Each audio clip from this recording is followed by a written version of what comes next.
안녕하십니까. 진로진학의 나침판의 신호입니다. 이제 그 한 해가 저물어 가고 있습니다. 그 최근에 이제 강의 때문에 어디 다녀오기도 하고 해서 나름대로 바빴습니다.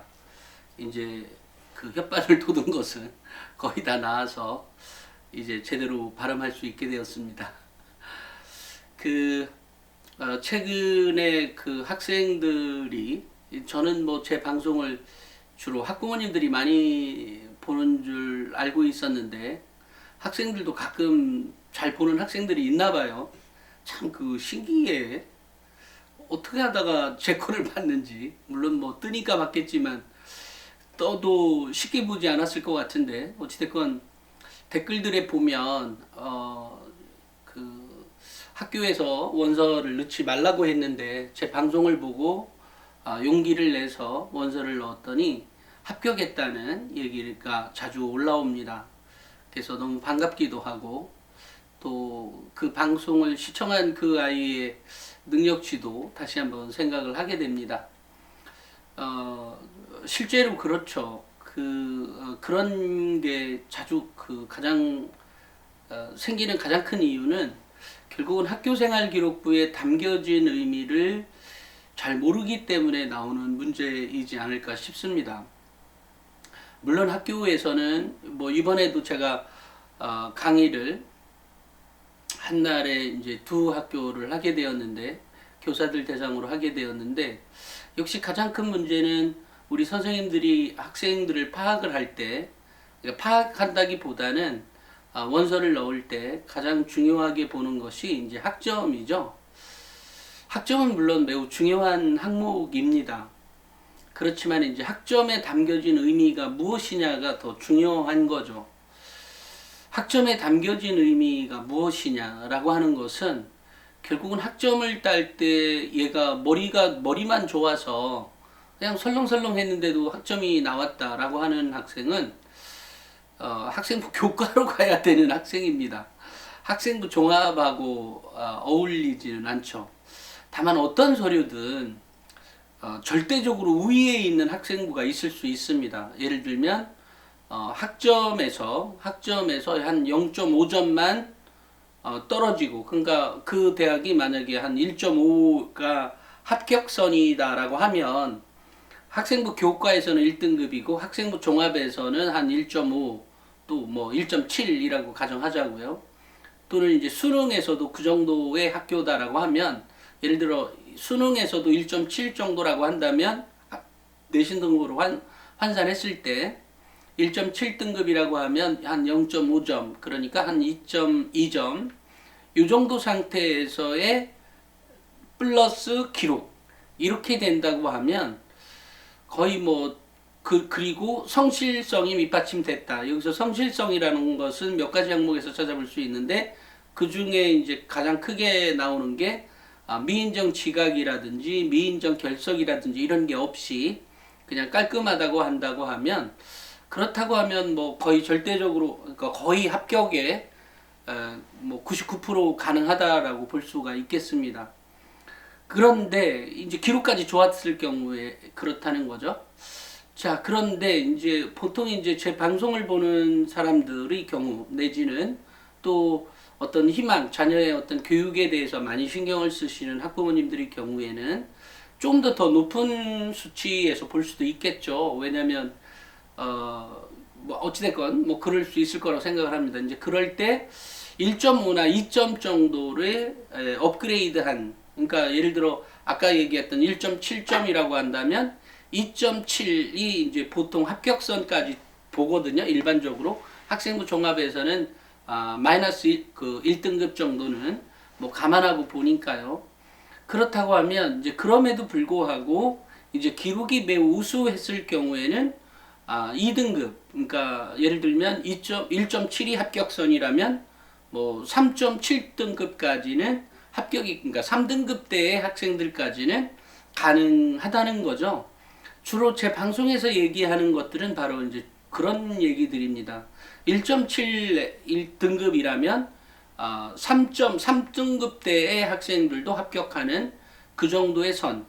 그러니까 3.7등급이나 3등급 후반대에는 합격하기가 거의 곤란하죠. 그것은 입학사정관들도 거의 뭐 그렇게 얘기할 겁니다. 해봤자 뭐 1등급 차이라고 얘기를 주로 많이 할 겁니다. 하지만 이제 제 방송에서는 그게 아니라 3등급대 후반에서도 1등급대 가는 대학을 합격할 수 있다라고 얘기를 하고 있는 거죠. 자, 이제 그런데 그것은 이제 일반적인 거는 아니죠. 하지만 그런 가능성이 있는데 그 가능성을 만들어 보자. 왜냐면 학생들이 내신 성적이라고 하는 것은 사실 그 등급을 올라간다는 건 보통 힘든 게 아니죠. 참 힘듭니다. 물론 아이가 워낙 그 공부를 잘하는 아이도 있죠. 그 선천적인 것 같지는 않은데 어쨌든 잘하는 아이 있습니다. 이제 그런 것들이 잘 기록해 있다면 그 아이 역시 무난히 합격하겠죠. 하지만 이제 기록이 좋게 한다는 의미는 공부를 하지 않는다는 의미가 아니에요. 그러니까 공부를 최대한 열심히 하지만 그럼에도 불구하고 성적이 잘 안 나오는 케이스의 경우에는 당연히 합격 가능성이 있는 거죠. 있게끔 만들어가는 활동, 즉 학교 생활 태도나 그러니까 이제 수업의 태도라든지 그러니까 수업의 태도라고 하는 것은 곧 선생님에 대한 태도나 자세도 포함된 겁니다. 이제 그런 거 플러스 또 이제 여러 가지 의사소통 능력이라든지 또는 적극성이라든지 또는 솔선수범한다든지 뭐 이런 것들이 결국은 그 학생의 역량인 거죠. 그러니까 이제 우리 학부모님들이나 또는 우리 학생들이 생각을 할 때 자기가 성적이 잘 안 나왔다 그래서 제가 포기하지 말라, 그러니까 원하는 대학, 목표한 대학이 있다면 2등급 때까지도 가능하다. 물론 이제 때로는 4등급 때도 가능하죠. 가능하죠. 예를 들어 뭐 2.5등급 때에 들어가는 대학인데 학과이고 대학인데 6.7이 합격하는 경우도 있는 거죠. 그럼 4등급 차이가 발생한 거 아니겠어요? 그럼 4등급 차이만큼 그 학생이 그런 역량을 보여야 되는 거죠. 그래서 제가 늘상 얘기할 때, 우리 학부모님들에게 얘기할 때 이런 말 하잖아요. 아이가 역량이 크다는 것은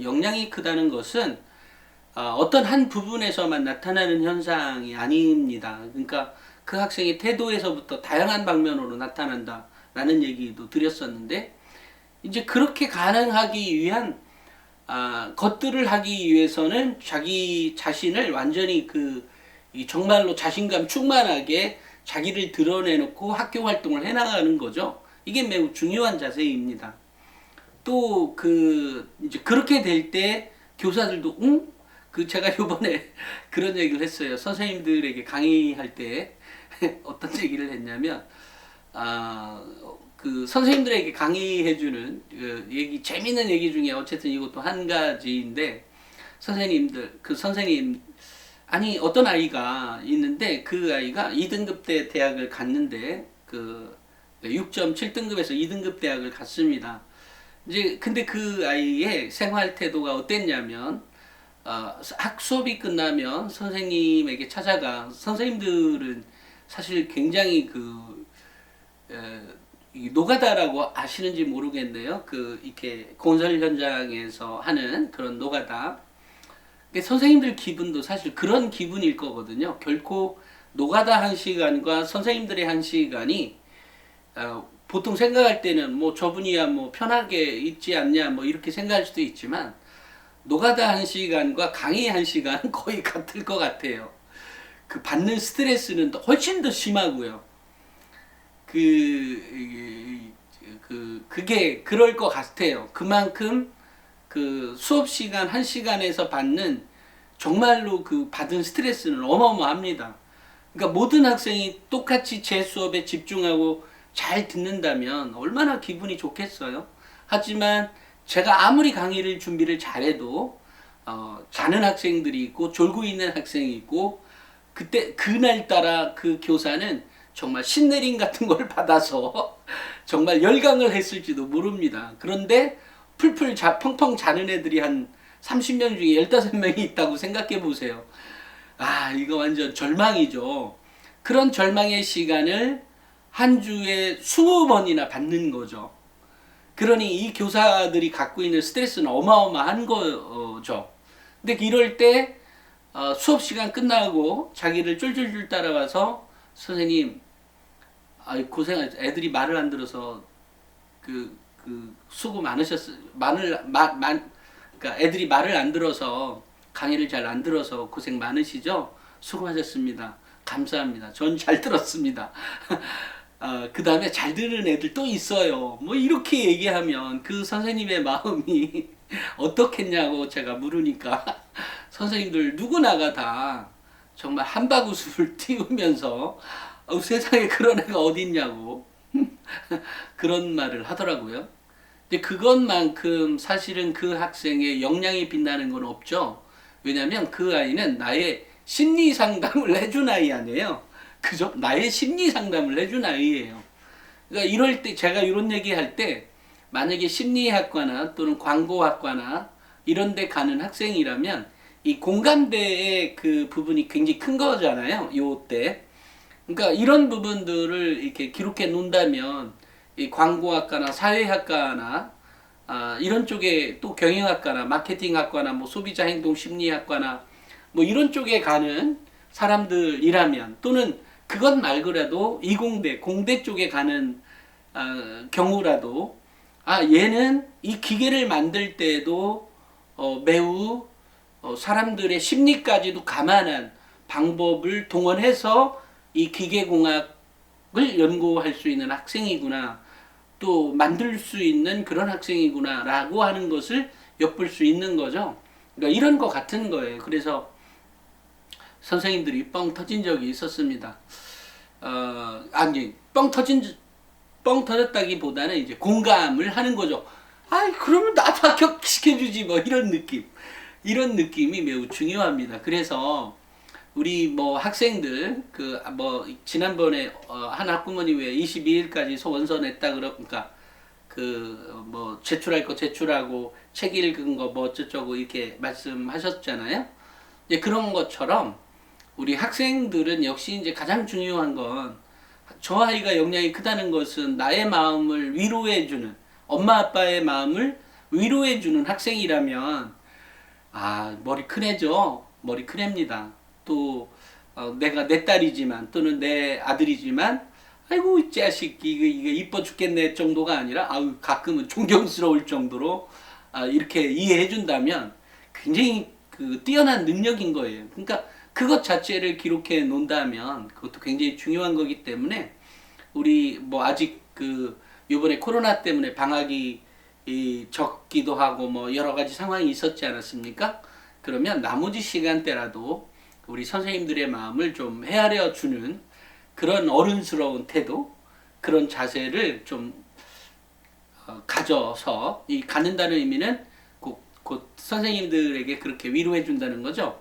왜냐면 학교에 아이들 내신 다 봤다고 얼마나 떠들고 그 말 안 듣는 애들을 그거 이끌고 가기 정말 힘들거든요. 그 집안에서도 한 명 다스리기도 어려운데 한 30명씩 한 반에 있는데 그 다스리기가 쉽겠어요? 어렵죠. 그러니까 그런 의미에서 선생님들을 같이 위로해주고 결국 이 선생님들 위로해주는 걸로 끝나네. 어찌됐건 제가 서두에 얘기했던 말처럼 결국은 우리 학생들에게 정말 합격했다는 얘기를 이렇게 들었을 때 기분이 좋았던 것처럼 결국은 그 합격에 조금 더 다가가기 위한 결국은 기록이 좋았기 때문에 나오는 문제 아니에요?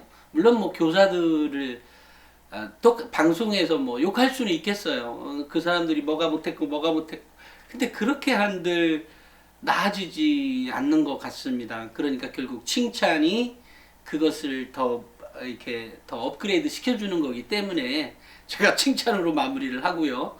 우리 학생들도 역시 우리 학부모님들도 우리 자녀들에게 또는 우리 학생들 스스로도 학생이 보고 있는 방송이니까 스스로 이렇게 엉덩이를 이렇게 쳐주는, 그러니까 북돋워주는 그런 학생이 되었으면 좋겠다. 그리고 우리 그런 학부모가 되었으면 좋겠다라는 생각을 합니다. 그러니까 나름대로 그 아이는 최선을 다했는지 몰라요. 우리 이 학부모님들 입장에서는 영 아니긴 아닌데, 네, 그래도 그 아이는 최선을 다했을 수 있습니다. 있다고 인정하자고요. 그리고 그렇게 무작정 인정해주기보다는 그런 것들을 이렇게 되돌아보는 자기 성찰의 시간, 그러니까 자기 성찰의 시간이지만 그것을 학부모하고 같이 해보는 시간, 또 그것을 어떤 비난이나 이런 게 아니라 그야말로 성찰의 시간, 그야말로 어떻게 하면 더 잘할 수 있는지를 우리가 한번 생각해 보는 시간, 그런 시간을 마련했으면 좋겠습니다. 오늘은 여기까지 하겠습니다. 감사합니다.